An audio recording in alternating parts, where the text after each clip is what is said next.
Okay, so when people ask what their favorite breakfast foods are, I feel like there are only three options that I really hear. You have waffles, pancakes, and cereal, but what about French toast? I mean, you aren't wrong. It is fluffy, sweet, and amazing on the weekends. Exactly, which is why I decided to make a very special treat. My grandma calls it French Toast Casserole, and it's a great dish that you can share with your family and friends. Now what we're going to want to start off with is preheating the oven. So we're going to hit bake, set it to 350, and make sure it's preheating. Now you may be asking yourself, Gideon, what are you preheating for? Well, the answer to that is a classic. This is something you can serve to a large amount of people and they'll all be happy. French Toast Casserole, baby. For this one, you're going to need canola spray, milk, French bread, salt, eggs, sugar, butter, vanilla, and cinnamon. Now what you're going to want to do is coat your pan. Make sure that you do not overdo it.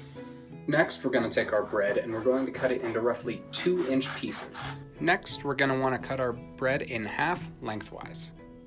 Next up, we're going to try to get this all fitting into the pan as best we can. So we're going to try to want to put it up with the exposed part here, not the crust facing out. If you have the crust facing out, then that means that the mixture we're going to make here in a minute is going to splash, and that's not going to be good for anybody. To start making our liquid mixture, we're first going to crack 6 eggs into a big bowl. Next, you're going to want to beat the eggs. Grandma and I used a little bit of an older-fashioned hand mixer, but you can use whatever you want.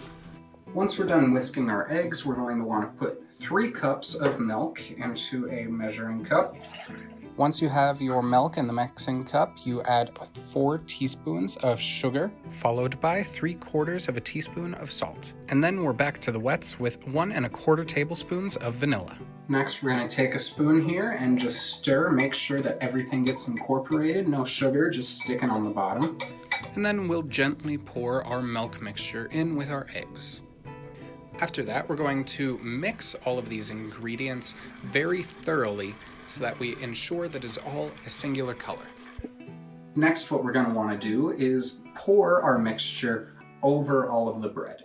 Make sure that your mixture is an easy pour container, and also make sure that the bread is evenly coated all around the pan. Once you have that done, then you're going to want to flip over all of the bread, having the soft part down in the liquid, like this. Then you're going to want to cover this in saran wrap and throw it in the fridge overnight. In the morning, you're going to preheat the oven to 350 degrees. While the oven is preheating, we're going to make a side of bacon. Then we'll take the casserole out of the fridge, remove the saran wrap, and put it in the oven for 45 minutes. After 45 minutes, or once the casserole is golden brown, you're going to want to take that out of the oven. Once it's out of the oven, you'll add some butter, and then you'll sprinkle on some cinnamon. Now it's time to serve this up. This may not be the quickest recipe in the world, but it is certain to be able to satisfy a large amount of people at once.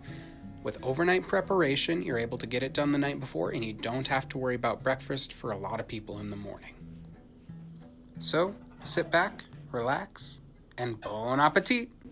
That looked delicious. I would love to make this sometime. And it was delicious. And Grandma recommended to make it sometime for like when people are sleeping over or something. But I bet we're making you all hungry with all these recipes. But we aren't quite finished yet. We have one more special treat coming right up after the break.